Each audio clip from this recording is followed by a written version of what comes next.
This week, the Portfolio Committee on Trade and Industry heard that the Competition Commission has, since the beginning of the national disaster, received 1,354 complaints and tip-offs from the public regarding inflated prices. Some of the complaints related to price increases of up to 1,000%. Now, over a dozen companies have since admitted guilt and agreed to pay fines. Trade and Industry Portfolio Committee Chairperson Duma Nkosi joins us now on the line to talk a little bit more about government plans in as far as dealing with companies who are price gouging. Good evening, Chairperson, and thank you for your time. Good evening, sir, and thank you for the opportunity. In terms of the oversight role that you play as Parliament, and this week getting that report from the Competition Commission on companies that are reported to have been found guilty of price gouging. First and foremost, talk to us about the total number of complaints. I mean, what is the view of the committee on the number of complaints that were received from the public, speaking to the extent of this conduct in the sectors?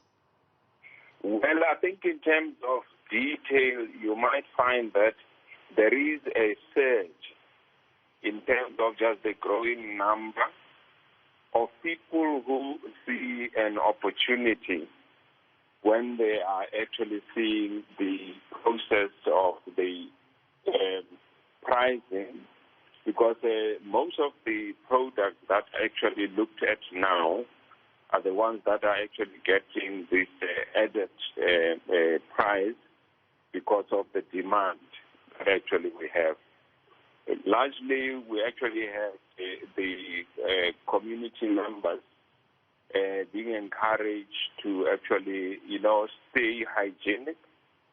The issue of those sanitizers, those face masks, and then you actually were able to see as well, because obviously when you have the challenges around health, medicine and food becomes quite important.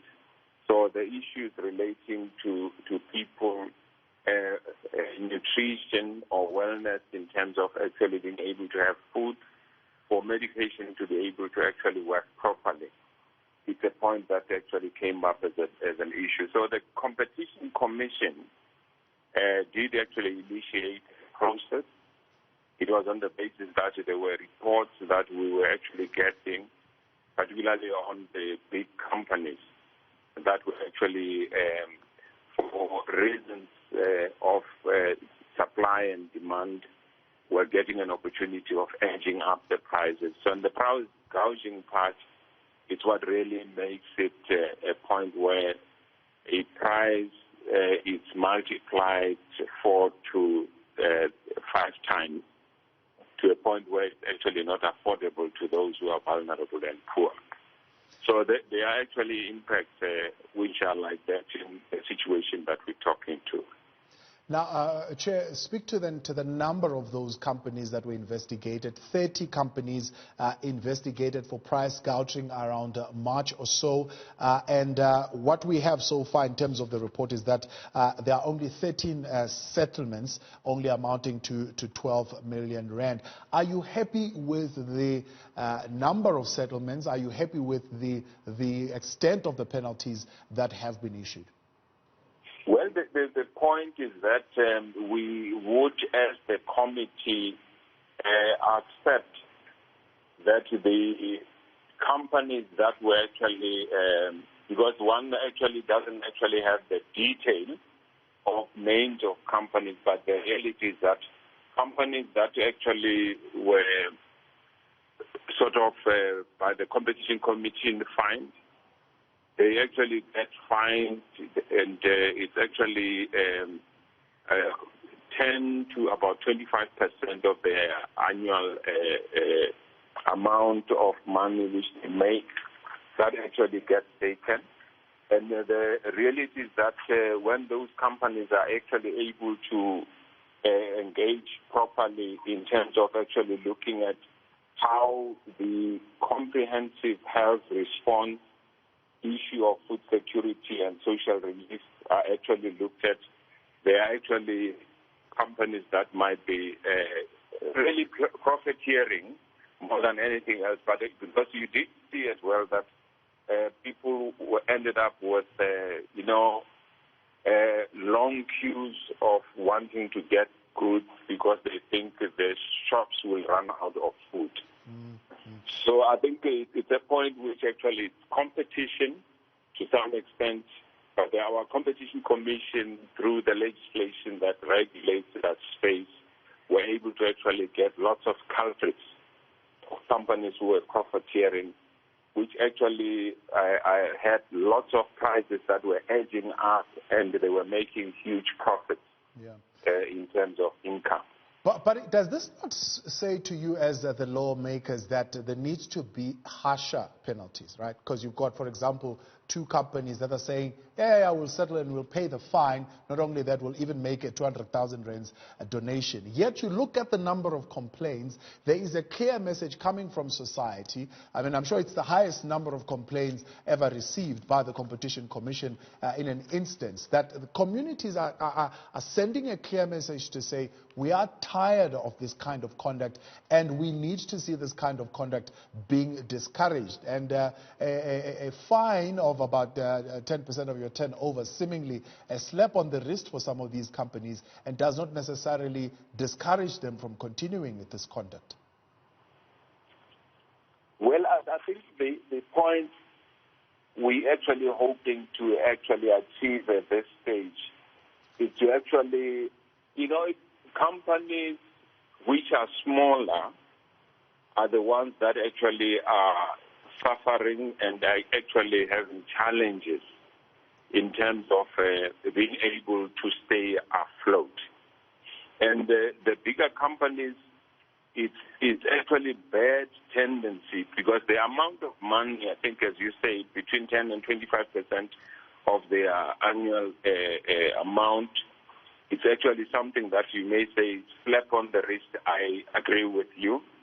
But the reality is that you would find that it may be very helpful to actually get the companies which actually are maybe huge, which take those opportunities and get caught in the process, to have a more structured support system to those who might be in their space, but actually at the level where they can't compete directly with those companies. Because at the end of the day, we do actually have small businesses which are in communities where obviously impact of the big companies actually does have, to a large extent, create a situation where communities might actually lose because of the bad competition that they have between themselves as big companies, and squeezing out all the small companies in the space that they actually participate in. Now, Chair, from the Department of Trade and Industry and the presentation made to you around the easing up of regulations in anticipation of moving down to level 3, are you happy with the preparedness for businesses to actually move down to level 3, and are you satisfied with the regulations? I know previously there's been some confusion in terms of the regulations coming from trade and industry, and the directives around the type of clothes that one would need, the blocking of e-commerce, for example, and so on and so forth. Are you clear that those issues have now been settled?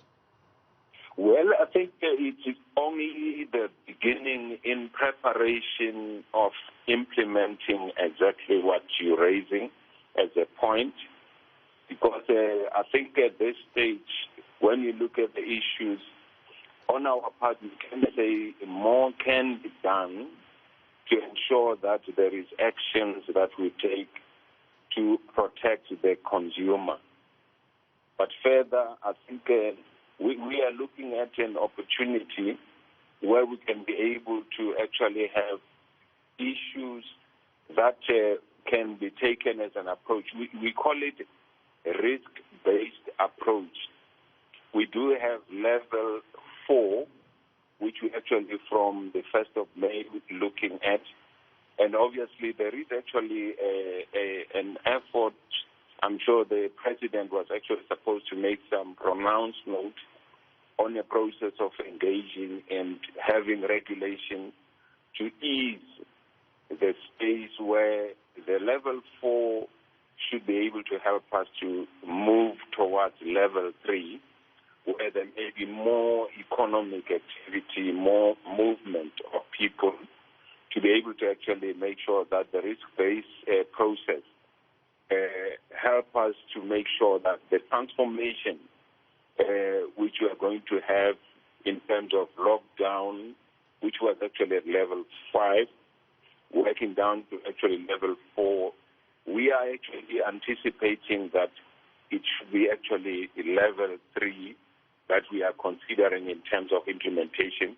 But the easing process and the movement between the different levels is what might be important in terms of what is the level of safety, particularly when you have the example of children going to school.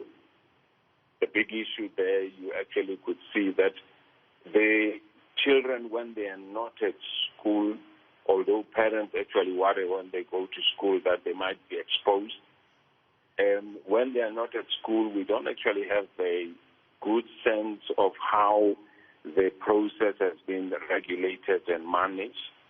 It's an educational process as well to the kids, and for South Africans, the issues of actually hygiene. So I think it will be risk-based approach that we need to take.